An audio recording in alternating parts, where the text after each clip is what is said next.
After pushing my body to breaking point multiple times, I needed to find a better way to train.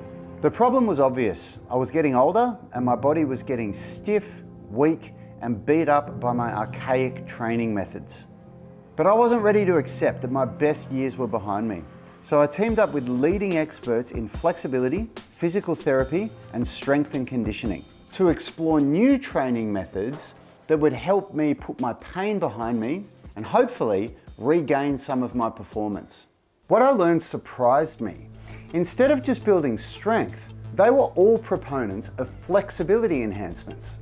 And they promoted the same 3 flexibility training principles. Number 1 is to understand what flexibility gains actually mean. Number 2, develop strength through range. And number 3, use modern stretching methods. The notion that muscles get longer when you increase flexibility isn't actually true in reality.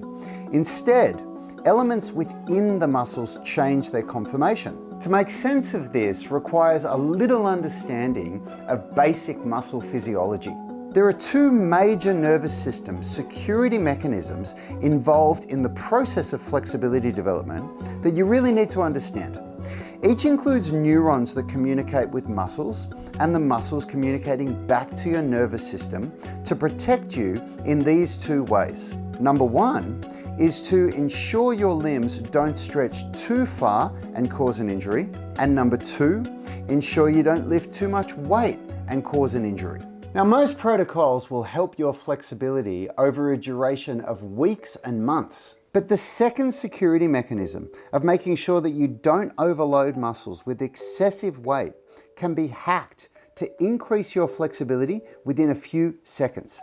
We do that by using a method called end range antagonist muscle contractions, aka end range strength. So instead of thinking about flexibility as something that makes your muscles longer, think of it as the several processes that occur within the muscle body.